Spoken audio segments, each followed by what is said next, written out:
बिस्मिल्लाहिर्रहमानिर्रहीम। अस्सलाम वालेकुम। कैसे हैं आप? उम्मीद करती हूँ आप सब लोग ठीक होंगे, खुश होंगे। तो आज मैंने बनाई है बहुत ही मज़ेदार सी रेसिपी, जिसको बनाना बहुत ही आसान है। तो चलिए इसको बनाना हम शुरू करते हैं। बिस्मिल्लाहिर्रहमानिर्रहीम। सबसे पहले कढ़ाई में ऐड करूँगी यहाँ पे हाफ़ कप के करीब कुकिंग ऑयल, और साथ इसमें यहाँ पे शामिल कर दूँगी प्याज। तो एक बड़े साइज़ का मैंने बारीक काट के प्याज इसमें ऐड कर लिया है, और इसको हमने यहाँ पे भूनना है। इसको बहुत ज़्यादा डार्क नहीं करना, इस पे हल्का सा कलर आने तक हमने इसको भूनना है यहाँ पे। तो आप देख सकते हैं हमारे प्याज के ऊपर हल्का सा कलर आ चुका है। तो इसके बाद यहाँ पे शामिल करूँगी अदरक, लहसुन और सब्ज़ मिर्च का पेस्ट, जो मैंने अभी फ्रेश तैयार किया है, वो मैंने इसमें ऐड कर दिया है।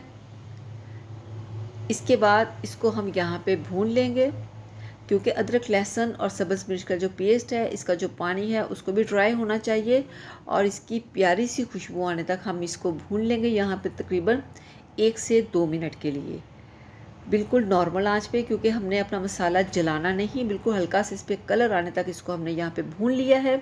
और इसके बाद इसमें शामिल करूँगी यहाँ पे एक छोटे साइज़ की टमाटर बारीक काट के, वो भी मैंने ऐड कर दी है।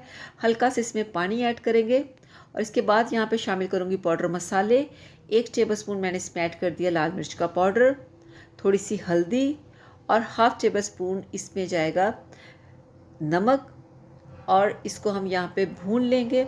हल्का सा पानी ऐड करने से जो आपके पाउडर मसाले हैं वो बिल्कुल जलेंगे नहीं, और जो प्याज है उसका भी कलर जो है वो डार्क नहीं होगा। इसलिए पाउडर मसाले जब आप भूनें तो इसमें हल्का सा पानी का छींटा ज़रूर लगा लें, या हल्का सा पानी डाल लें, तकरीबन 2 टेबलस्पून के करीब।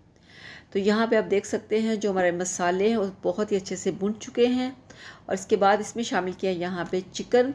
मेरे पास है देसी चिकन, तकरीबन हाफ़ kg, और इसको हमने यहाँ पे भूनना है बहुत ही अच्छी तरीके से, तकरीबन 10 से 12 मिनट के लिए। आपने इसमें हल्का हल्का सा पानी डालते रहना है, तकरीबन 1-1 टेबलस्पून के करीब इस तरह से, और इसकी आपने भुनाई करनी है तकरीबन 10 से 12-15 मिनट भी आप कर सकते हैं, क्योंकि ये देसी मुर्गी है, इसको गलने में थोड़ा वक्त लगता है। अगर आप प्रेशर में डालें तो ये जल्दी गल जाती है, क्योंकि हमने प्रेशर में नहीं लगाना, इसको ऐसे ही पकाना है। तो इसलिए इसमें हल्का हल्का सा पानी डाल के हम इसको भूनेंगे। तो यहाँ पे मैंने ऐड किया है गरम मसाला, उसको भी हम यहाँ पे हल्का सा चला लेंगे तकरीबन 10 से 30 सेकंड के लिए, ताकि इसकी अच्छी सी खुशबू आना शुरू हो जाए, और जो हमारी चिकन है उसमें बहुत ही प्यारा सा कलर भी आएगा, और उसकी खुशबू बहुत अच्छी होगी। तो इसमें यहाँ पे पानी ऐड करूँगी, तकरीबन मैं 2 कप के करीब, 2 कप मैंने इसमें पानी ऐड कर दिया है। मैंने इसको बनाना है भुना हुआ, तो इसलिए मैंने इसमें 2 कप पानी ऐड किया है। आप देख सकते हैं इसमें पानी। तो इसको मैंने छोड़ देना है कवर करके तकरीबन 20 मिनट के लिए, बिल्कुल हल्की आंच पे। तो चलिए चेक करते हैं। बिस्मिल्लाहिर्रहमानिर्रहीम। तो यहाँ पे आप देख सकते हैं मैंने इसको हल्की आंच पे रखा था 20 मिनट के लिए, और इसका जो पानी है वो बिल्कुल अच्छे से ड्राई हो चुका है, बिल्कुल हल्का सा पानी इसमें है।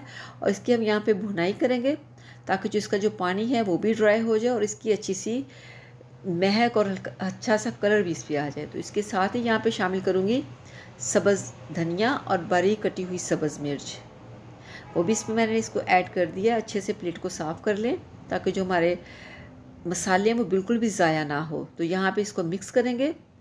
तो आप देख सकते हैं हमारी भुनी हुई चिकन बनके बिल्कुल तैयार है।